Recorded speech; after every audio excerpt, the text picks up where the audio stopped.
not to toot my own horn, but like I have a unique story where I'm broke and I'm like trying to make it. I went through a divorce last year over racing, and I can't stop. I don't mind calling out Austin Hill for this because it pissed me off. What's going on, everybody, and welcome to podcast episode number 26 of the Pink Room Podcast. Today, we got CJ McLaughlin coming on here in one moment. I'm hyped up for it. I'm excited. I'm ready to get this baby on the way. Cameron, how you feeling, buddy? I'm a little tired. I just got home from work. I've had a very stressful week, so to speak, but this is what I look forward to every week. Let's get it on. Let's bring in our special guest. This year, you signed on with DGM Racing, ran a couple races, attempted Daytona. That unfortunately didn't pan out due to rain ruining qualifying, but you showed up at Atlanta, got 25th. How did the DGM deal come together for this year? Drive car number 92. Nathan Blasdell, who does a lot with snowbelt management, he runs snowbelt management. I was talking to him. I was like, "Hey man, like I was throwing Hail Marys for Daytona." I was like, "Dude, who's gonna open ride?" And he was like, "I just heard about a motor being available." And then I had talked to Mario like a week before. And I was like, "Hey Mario, like I think we got a motor. Like let's do this thing." So, and Mario, Megan, Michelle, and everyone has been great to work with. So, and like going down to the shop, like they're all racers. Like I really feel like I found a home. Hopefully we can raise more sponsorship dollars to like continue on racing with them and hopefully do a full season next year. Like I'm trying my hardest to get sponsorship and continue on this path, but unfortunately it just takes sponsorship to keep going the racetrack, Absolutely. So when we were in Daytona, you got a little viral commercial there for CW with Amelia Hartford.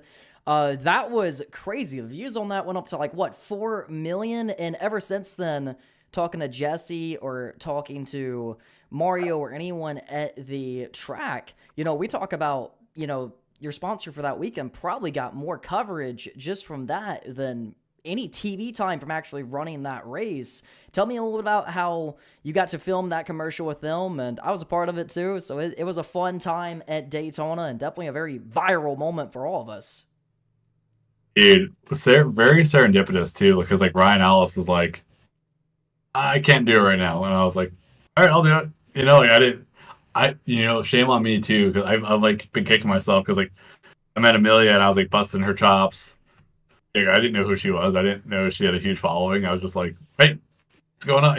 Like giving her a hard time about race cars. I was like, "What and then like she was like, "Oh, follow me." I was like, "Okay," and then she got like millions of followers. I was like, and then I looked at her profile and she like knows what she's doing, and I'm like, "Oh, that's cool." She just won like a Formula E celebrity events. I mean, she's a half decent race car driver there. I'd love to see what she could do in a stock car. But I'm gonna toss you over to Cameron, see what questions he has for Mr. CJ. Yeah. Out of all the tracks you've raced, both this season and seasons prior, which track was your most favorite or was the most fun to race at, and what track did you like despise going to, like the one weekend you absolutely dreaded? Okay, so my favorite track is Bristol. I always equate it to Hudson Speedway in New Hampshire, like the track I grew up on. It's a big bowl. It's a lot of fun. It is like you have to have a fucking tough mentality going into that race, right? Like you are like not giving an inch. You're being smart. It's high speed checkers. It's not chess. It's fucking checkers.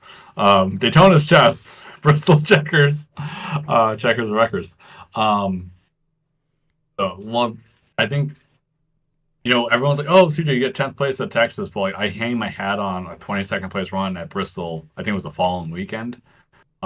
Raced my heart out, right? Every lap, like fucking everything I had. The one race like I dreaded going to, and it just fucked me up, was Phoenix. Last spring, I didn't qualify in. I just don't have many laps there, and like got like 20 laps of practice, and then like stepped on my dick in qualifying. So definitely need to practice Phoenix a little bit more and get a better feel for Phoenix. It's a very technical track, you know. I know this season's schedule is a little bit different compared to last season. NASCAR is heading to Mexico City. Yeah, so right now my schedule doesn't allow for Mexico or the Milwaukee Mile. I mean, sorry, Gateway. But like, I'm really excited to see the sport go to Mexico. I think that like you go to South California, you know, Phoenix, there's a huge car culture everywhere in the Southwest, and I think that Mexico is just untapped. Like, you know, when you go to race and you see, I think it's Daniel's Amigos. You know, like they come out in droves, and that's great for the sport, and that's great for yeah. Like, so you guys might know this, but I'm half Spanish. Like, my mom's born in Peru, so like, Really? yeah, I like. So I think like seeing Spanish culture, I'm like, you know, I'm about it. You know, Can we hear something? and De Donde Eres is like my go-to when someone's Spanish. I'm like, oh, you know, like, dude, it's like the Family Guy episode where Brian's on the truck. And he's like, "Oh, it's actually me llamo, not me llamas." Like, and he's like, "Oh, you speak English?" And he's like, "No, just that sentence and this sentence explaining that." So like, my funny story is like, every time in an Uber and I see like the driver has a Peruvian flag, I'm like, "Yo soy peruano. De donde eres? Like, where are you from in Peru?" And they're like, "Oh, like a fellow Peruvian, you know?" And I'm like, "Oh, dude, that's all I got." And they're like, "Fuck you." They get so excited and I let them down so hard. Do you think that we should see more of the NASCAR Mexico series broadcasted like on FS1, Fox, CW, all that stuff? And should we see? Do you think we should see the Mexico series come over to the U.S.? Because I saw that when they raced at the Coliseum last year, I thought it was probably one of the best short track racing I've ever seen. So I just wanted to know what your take on that would be. Yeah, I mean, if we're going to show the lower series, we have to show everything. And I think we should show more Cars Tour races. I mean, like back in the day, Speed had like everything on there, right? Like, Yep. And that's how you were gonna get discovered, right? So like, I think yeah, dude, like they should have like the East races more like just rebroadcasted and stuff. Like there should like for a sponsor to go join me for an ARCA race, the exposure is very minimal, you know? It's very minimal. So like if they had more TV like replays, like that's a selling point.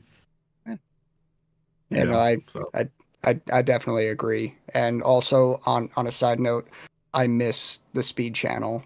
I miss it so much.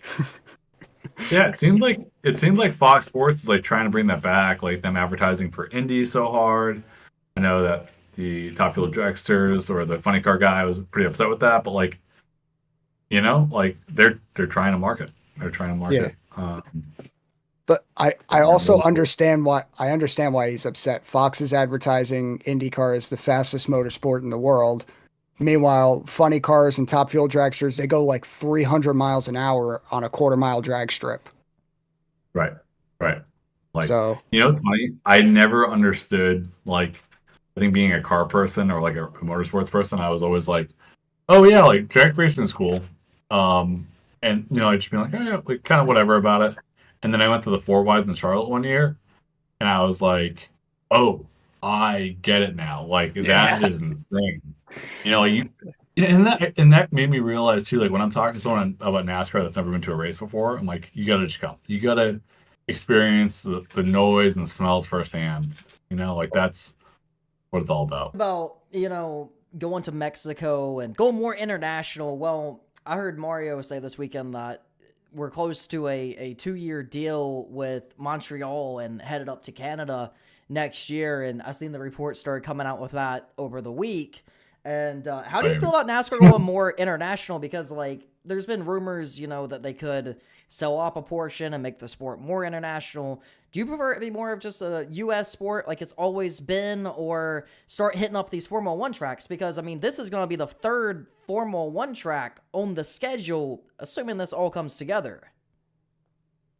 Yeah, like I personally listen, if I ran NASCAR for a day, I think that we could do like another street course. Like I think Chicago has been a great hit. Like if they went to Chicago, like if they did like something on a pier in New York, that would be wild. something at a pier like St. Petersburg or Long Beach would be cool. I think Boston would be like amazing. They need 'cause that I'm from market. Boston, We don't and have that market.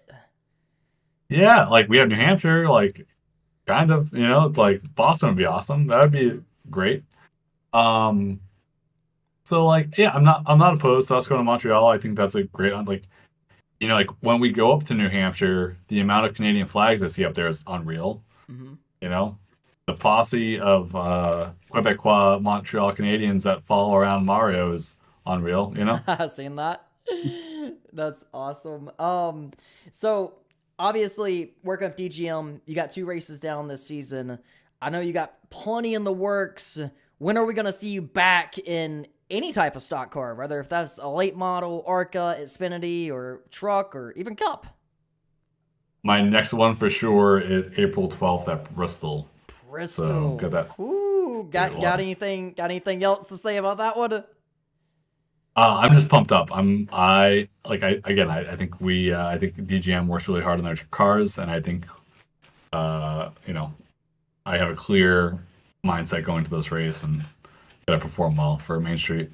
Oh yeah, and Bristol is such a tough track. How do you prepare being a part-time driver to know that this one is going to be grueling, it's going to be tough on the body, you're going to, likely, you're going to be up on the wheel for the entire 250 laps. How do you prep for that?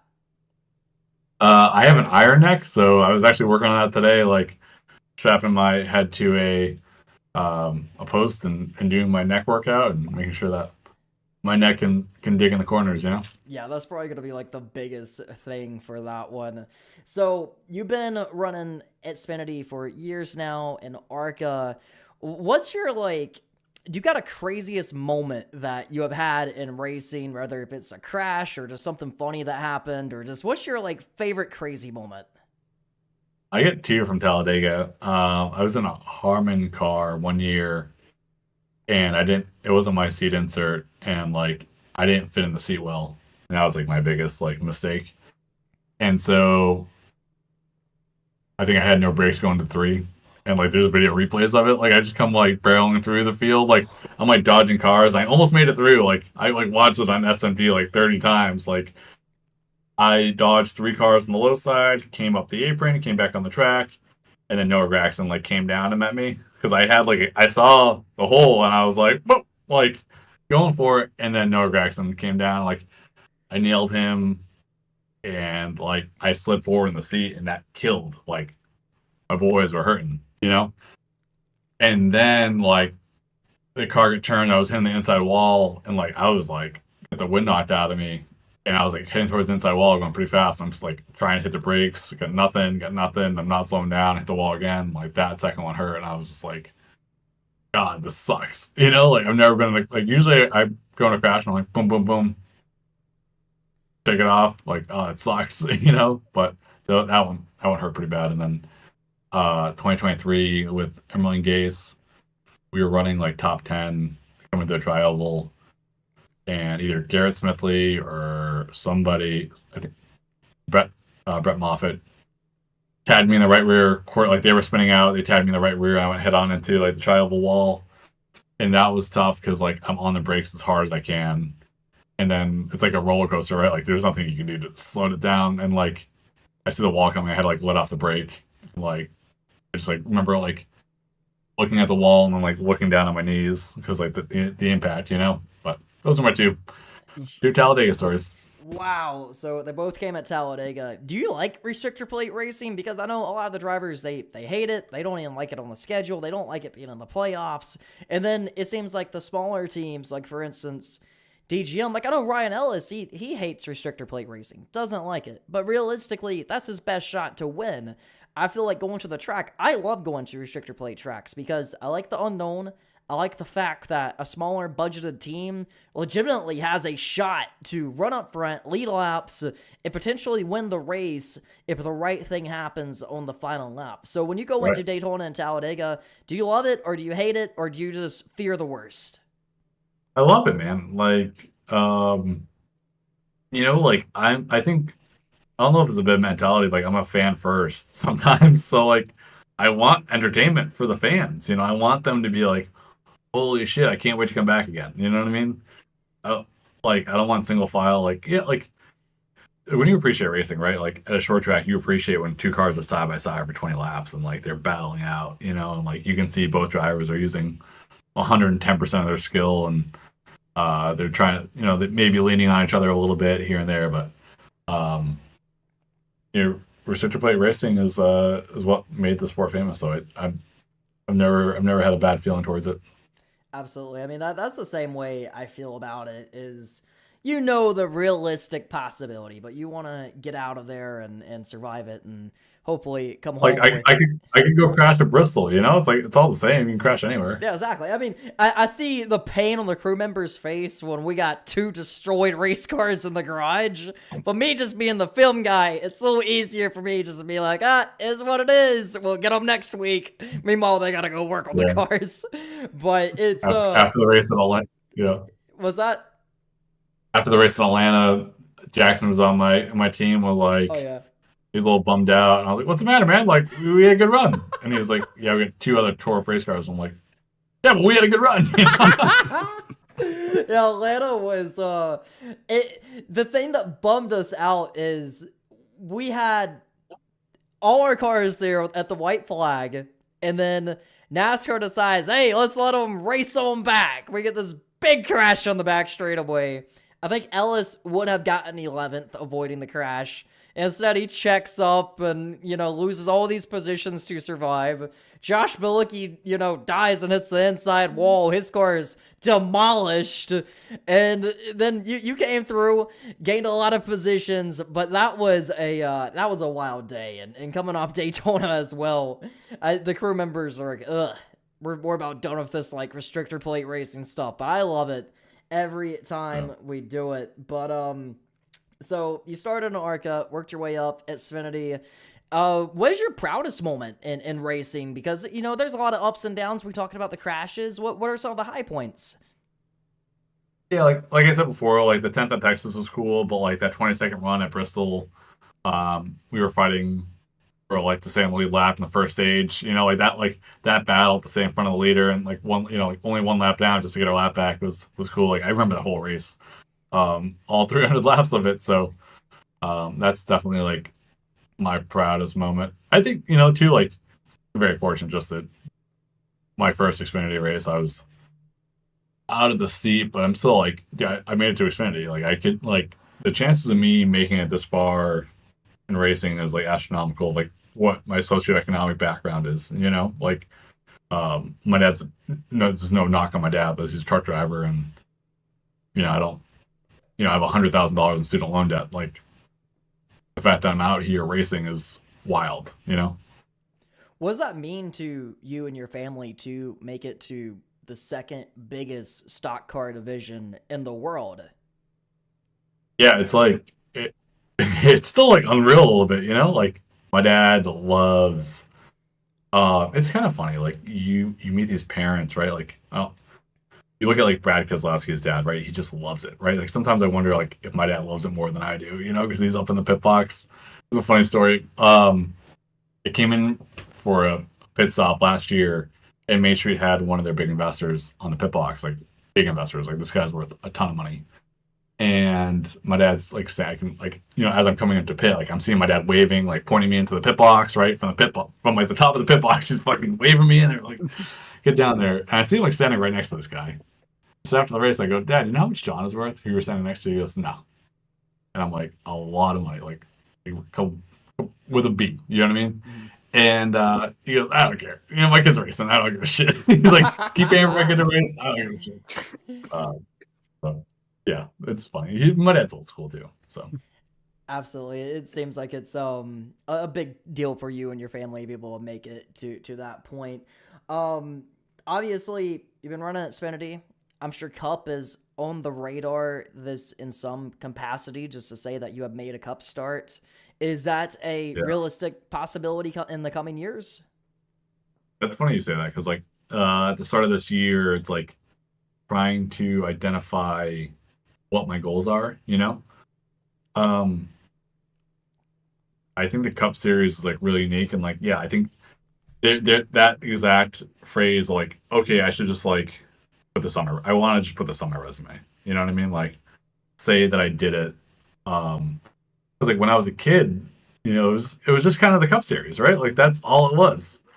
But I'm wicked like excited to be racing an Xfinity Series. Like I never, you know, then when you get older, you realize like, oh, there's a big difference there. But you know, I have been thinking about the opportunities that could present themselves in the Cup Series with the sponsor, and I think, you know, I think Main Street would want to do it. But Main Street loves the Xfinity Series. They love how competitive, you know, like I compare it to like college football, right? Like everyone in the Xfinity Series is trying to make a name, and like we race that much harder, you know.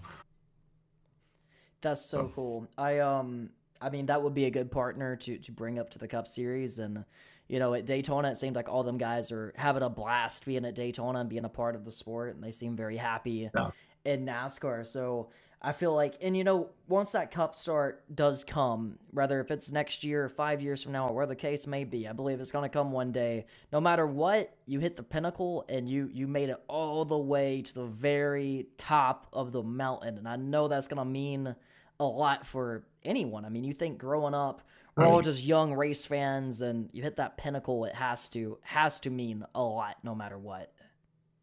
For sure. So with that said, I'm going to toss you back to Cameron for some final questions and see what Mr. Cameron has to say. All right. I have to continue this streak. Every single time we've had a driver on here, I've always asked this same exact question, and I need to continue it. On race day, what goes through your mind, and what does your Friday or Saturday look like leading up to the race? So that's evolved a little bit. Been working with a sports performance coach. Shout out to Craig Kolak Training. It's evolved. It depends on the track. It depends on if it's like all in one day. I fucking hate when it's practice, qualifying, and the race all in one day. I fucking hate that.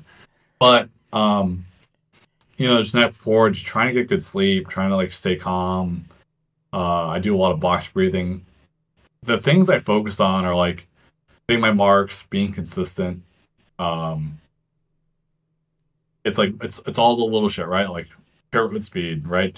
Is it second gear all green? Is it second gear 4500 all green? Like what little things can I control? Because in racing, there's so many fucking variables that are outside of our driver's controls, and it's like being able to let go. I have a couple of resets in the car. I like tap my steering wheel. That's a mental reset, you know. Hitting my marks on restarts, right? Like that's huge. So it's like things I try to visualize at least like 10 laps at least before I go to bed, like just in my mind, right? Just go through the racetrack in my mind. It's like that's a big thing for me. Oh, absolutely. And I see the I'm pretty sure that's a sim rig behind you. It is, yeah. How much sim time do you get, or how much of the sim do you use in the weeks leading up to a race that you're going to be driving? Like, let's just say you said you got Bristol coming up, so I'm sure when the official races roll around on iRacing, you're probably going to be hitting all those up, and I'm sure you're probably just going to be doing some solo test sessions. Yeah. So like, this is something I just talked about in another podcast, was our lack of practice time is just such a detriment. It's like 20 minutes a week. I hope that changes in the near future, and I hope that you know, too, like I hope I'm able to get on a Chevrolet simulator sometime in the near future. But with that being said, like yeah, I try to get on this as much as possible. I used to work full time for like my former sponsor. I don't do that anymore, and now I'm able to just focus on the racing. So like it hasn't like I haven't made giant leaps, but I've made steps towards progress. So like that has helped, being able to just to focus on the race and like think about when I'm attacked, you know, just planning out the race in my mind and practicing on the simulator. So at least 4 hours is the minimum I try to get. Yeah. And I definitely agree. I definitely think that all the lower series should get some more practice time because I mean, like DLB said, 20 minutes before you guys even get the chance to qualify, it's really not enough, especially if you're racing at a track like Daytona or Talladega or even some of the road courses. You're lucky if you get like maybe 3 or 4 laps in, and even at that point, sorry it's to still not interrupt, enough. but it's like it's not just 20 minutes, or even if they said at 30, like you go out, do a qualifying run, come in, make changes. It takes 10, 12 minutes to make them changes. You go back out, you're getting like, if you have a good day, what, 4 runs? Does that sound about right, CJ? Like at most 3, 3, 2 to 3, yeah. and then we're like 2 laps apiece. They're not much. Yeah, and so like that's like, like I can't go to the track much just financially. So like I try to listen on like MRN or stuff, and like Brad Keselowski, like their plan of attack for practice last year was like go out, make quick short runs and make adjustments, right? Like, or you have a driver that goes out there and just uses the whole practice time and they just like feel the car out from like start to beginning of the run. So it's like, what do? You adjust afterwards, like during the race. I don't know what the right call is, but like I do hate to like practice right into qualifying, right? Like I can't even get my head straight. I'm like still trying to digest what the car was doing. Like maybe I'm not the fastest like on the uptake on that one. So it's like, oh, what did my car do? And then we throw a new set of tires on there, tape it all up, and the car acts completely different, right? So it's not easy. Yeah. I really hope someone from NASCAR is actually listening to this so they can kind of be like, hey, maybe we should make some changes for next season. Yeah. Everything changed since COVID. It's like they just never went back. Well, they changed it this year to, we get 25 minutes in Group A. Yeah. 25 in Group B, and it's like... Yeah, but I mean, you think... Maybe we just do... Say you're a rookie driver coming from, ARCA up to Xfinity. You need them laps. I mean... I don't want to go back to the incident we had at Daytona with Josh Bilicki, but we're having drivers make mistakes because they're just not getting the lap times in before the race. They're just throwing into the deep end when it's time to set green. So like things like that where we had 50 minutes of practice at Daytona, where it used to be speed weeks, right? We used to have days of practice and then qualifying. Like we weren't in a one hour window, right? To like make qualifying if one rainstorm comes and we're screwed. So yeah, a lot of issues there. And then like, so with only having the 50 minutes of practice, right? Like I wanted to come down and do a hot lap coming into pit road, and like I got to do that, right? But I made sure that the crew chief and spotter had knowledge of my plan there. But like that took a lap. That took one lap away from us to make another lap and getting more speed out of the car. Heading to Bristol. Obviously being third race of this year for DGM, second one that we're going to be racing in. Bristol was a tough track. Going into it, do you have in mind of, here's the boxes I want to check. I want to qualify here. I want to finish here. I want to protect the car. I want to show up, perform good for the sponsors, run up front all day. What is your check box? What is your goals for this upcoming race? All of those. Qualify, like I know the last time I ran there, like I let off like a half a car length too early going to 3. So definitely being a little more aggressive going into qualifying. And then like the race, like anything can happen in the race. So just being as aggressive as I can, and have a good race. That sounds like not make any like mistakes on pit road. I think that's like, you make a mistake on pit road there, you're pretty fucked. Gotcha. How many races do you think we're going to see you in, or is it just kind of race by race at this point? I think we definitely have 3 more, working on a few more. It's it's not easy. That's sweet though. I mean, I'm sure it's a grind. Tell me about the daily grind, because I talked to Josh Bilicki about this, and Josh is a great driver, but it's hard to stick it out for years and years and years. And the main reason he's been able to do that is because this guy just shoots emails day after day after day after day just to see who will pick up, who will answer, who will respond. Tell me about the daily grind of just hitting up all these sponsors just to continue your career. I'm on LinkedIn a lot. Like, yeah, LinkedIn. I tried getting a software company, like a software CRM that like gets you marketers' emails. Like that's been helpful. Just takes down the time a little bit. That like, hey, shoot me an email. I can like at least shoot an email off easier. But it's a lot of like research, trying to figure out like a company would be a good fit, like how to approach them, right? Like, you can send off 100 emails, but like if you send off like 5 good emails and 5 good companies that would be a good fit, it's like a little bit of use for time, but then lag back on discovery and all that stuff. So like my last job, I was in sales, so like I was just doing research is half the battle, and then reaching out. Absolutely. So, and then embracing the fucking no. Like I do appreciate when they say no better than like left me on red. Yeah. I hate when people like, dude, say like, I had this one guy, I was like texting with him. I was texting with him. He wasn't texting with me. Because he just like keep living like, it was like his red receipts are on. So I finally said to him, I was like, hey bro, listen, like obviously you can tell like how hard I work if I'm like bothering you this much. Like obviously I'm gonna work this hard as if you're my sponsor. Well, what's the deal with red messages? And then like that stopped, Oh my goodness. Okay, so I call him out though. I call him out. You got to. My final question is, you've been with several teams in the NASCAR Xfinity Series. You talk about you feel more of a home at DGM Racing. It seems like you have a very loyal partner this year. Can you tell me why this year is different than all the rest? Because I just sense it at the track. I sense it in the interview. Why is this year different? Great question. I think it's my ability to focus on racing, not to have to worry about my day job. Like it was a blessing in disguise, right? Like I had a great sponsor who was paying for my racing, and like whatever they needed, I would do for them.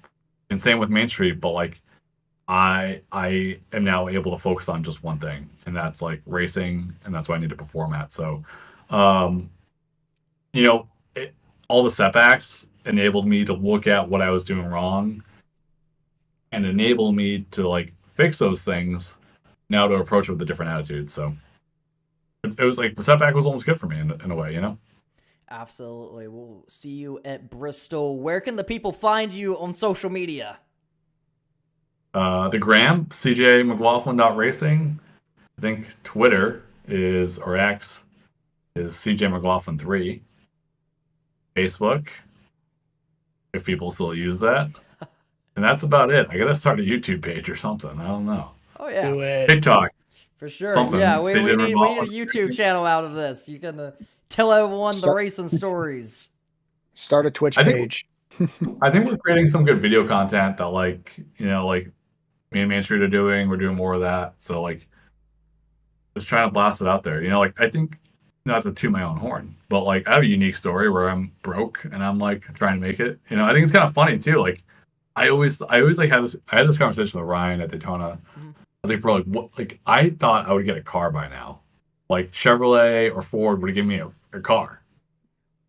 I thought it was like, then I was like, wow, what a delirious dream that was, I mean, in talking to Ryan, that guy grinded it out for years. He was telling me, I was talking to him last week. He was telling me about day jobs he was working like within the last 3 years, 4 years, just normal day jobs, and just chasing this career.